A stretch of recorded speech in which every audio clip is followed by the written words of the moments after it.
Speaking of Belfry, another season, another state championship appearance for the Pirates, who for the second consecutive season returned to Pond Creek as the Class 3A state champions. While the expectations may be just as high and in some cases maybe even higher, there will be some growing pains early, but the primary goal is to be their best in November. The Pirates come in at number 3 in our countdown.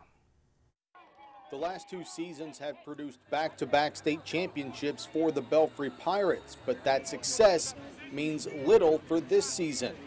Coach brought up the fact that the last 2 state championships, they're in the past. And we got a whole lot of new faces, new people, new leaders. We need to step up to get back to Bowling Green. This season, the Pirates must find players who are going to set an example and ultimately lead the team back to state. We have more seniors this year. I think more of us are going to lead. The leadership kind of evolves. I think how hard kids play and how hard they work and players kind of earn their respect and get in that kind of position. So that's kind of I don't you kind of worry about it, but you don't worry about it. You feel like it will definitely come about. Although Belfry lost only a small number of seniors last season, their production is what may take some time to replace. We lost not a whole lot of seniors, but we lost some very talented kids last year.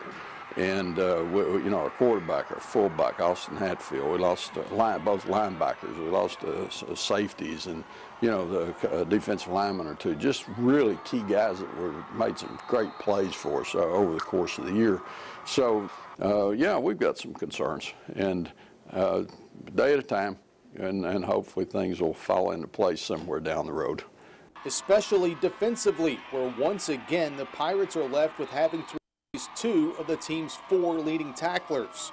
We're going to have to find guys to filter in those positions. Hopefully that some of the guys that played last year will take up the slack a little bit. Maybe they'll be some of the guys that will be making some of the plays.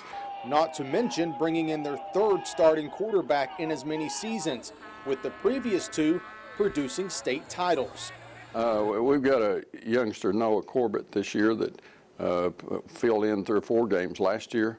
He wasn't quite ready, but he did adequately. He filled in very, very admirably and got some game experience in some very key games, so he does have some experience. However, this Belfry team is not unlike any other. Keep your mind right. That's what Coach preaches on. He tells us not to listen to media, parents, publicists, newspapers. He says, because they'll talk us up, and it's his job to bring us back down to reality, tell us what we really are. It knows the destination is just as important as the journey. But we do feel like if you can get a little better each day, and if you can do that each week, that over a period of time you can make some drastic improvements, and we've been able to do that, because usually we're a lot different at the end of the year than we are at the beginning of the year. Enduring the process of bettering itself each and every day to become the best version of itself just in time for the postseason. Realignment moves Belfry from District 8 to District 6 this season, but familiar district opponents Sheldon Clark, Lawrence County, and Pike County Central remain on the Pirates' schedule. The season begins at home in the Pike County Bowl against the Tates Creek Commodores. Other key non-district games include a home game with Newport Central Catholic, Pikeville, and Johnson Central, as well as a visit to Harlan County.